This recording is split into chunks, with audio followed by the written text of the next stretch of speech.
We have here the new for 2020, the Kia Forte GT, and just seeing this car in person, it's quite a good looking compact sedan, especially in its paint called fire orange.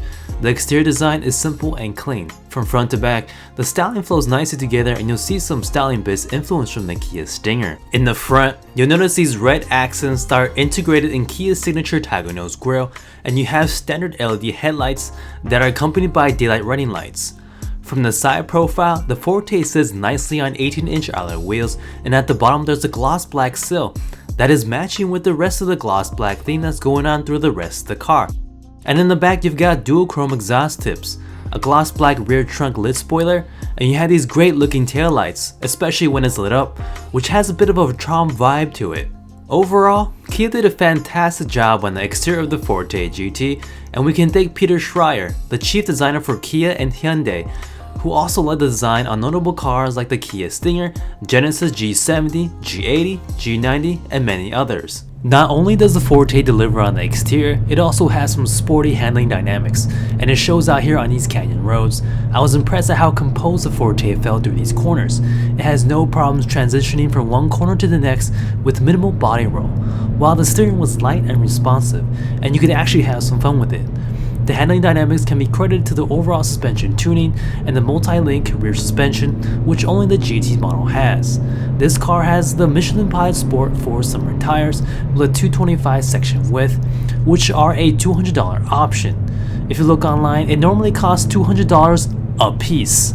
So from Kia, you already get a great deal, and these brakes on the Forte GT provided adequate braking power. While driving the Forte GT, you'll notice the ride is a bit on the firm side. When the roads are flat like it is out here, the Forte rides fine, but on poor uneven roads you'll definitely feel it. However, in normal daily driving, it was not a problem. Now with the GT model, you get the 1.6 liter turbo inline 4 with 201 horsepower and 190 pound-feet of torque, which propels the Forte from 0 to 60 in about 6.7 seconds.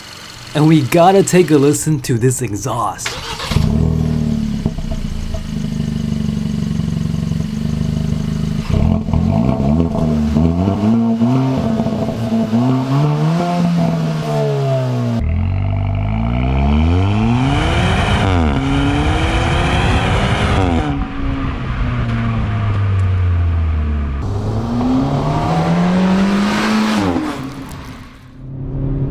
Sounds pretty good, right? Especially from the factory, and you get those exhaust bursts from each upshift. The Kia Forte certainly has enough power for everyday use.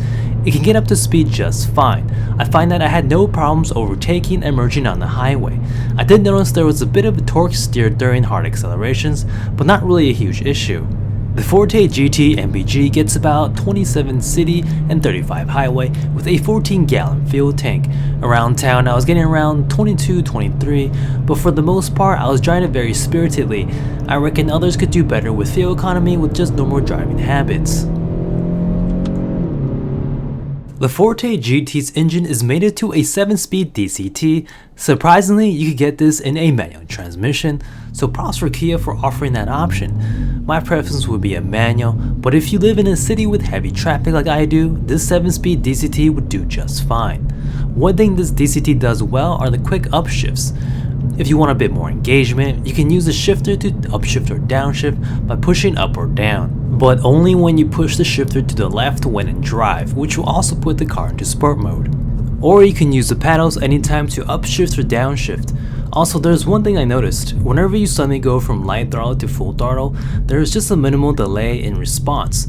But it really wasn't a problem. Overall, the 7-speed DCT does a decent job in different settings, whether it be in spirited driving or casual cruising.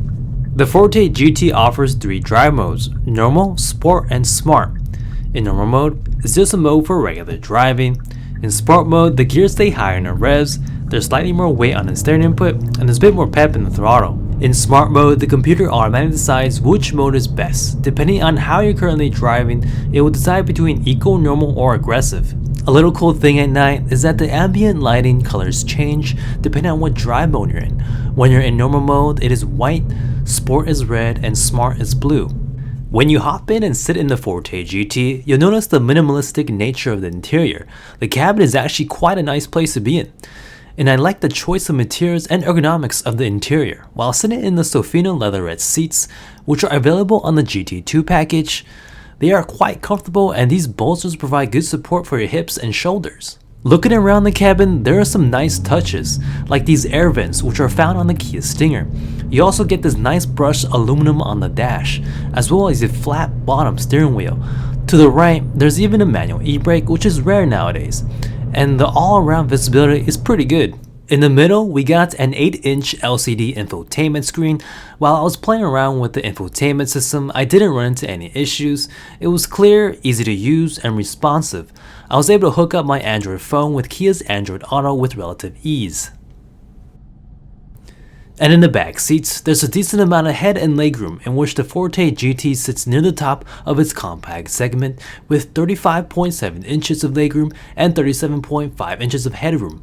While sitting in the back, I was perfectly comfortable and I had ample room back there. The Forte GT has a good amount of cargo space with about 15.3 cubic feet, which is very good in this compact segment. And if you want more space, you can fold the 60/40 split folding rear seats by using the two releases, the one on the left for the left side and one on the right for the right side. Standard on the GT model, you get the smart trunk feature where you don't have to press anything to open the trunk. This Forte GT is equipped with the GT2 Package, which is a $2,200 option. The GT2 contains a long list of features like the Harman Kardon sound system, power sunroof, smart cruise control, 10-way power adjustable driver's seat, cool and heated front seats, and those are just some examples of what's included in the GT2 package. So here are my final thoughts on the 2020 Kia Forte GT. I spent 1 week with this car and I really enjoyed my time in it. It was easy to drive and also fun. The interior ergonomics and materials were great. The technology and controls in this car worked smoothly, and it was easy to figure out how to use. And you get all this at a very affordable price point, making this a great value for your money. And on top of that, you get Kia's 10-year, 100,000-mile warranty program. With this new Forte generation, it is a vast improvement over the previous generation. In an already competitive compact segment, you have close competitors like the Honda Civic Si and Volkswagen Jetta GLI.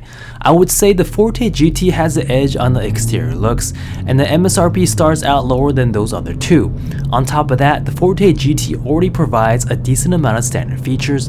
I would like to see Kia offer mechanical LSD as an option for the Forte GT, as that would really push the Forte's performance where it could potentially shine on autocross or track or in really spirited driving, and perhaps that would attract more enthusiasts to the brand. Ultimately, that depends on Kia if they see that as a viable business case. Overall, I love what Kia is doing throughout their entire lineup, and it's definitely in the right direction, and I hope they continue producing awesome cars like the Forte GT. And thank you for watching, and also a big thank you for Kia for allowing me to test drive this car, and I hope everyone stays safe out there, and I'll see you all later.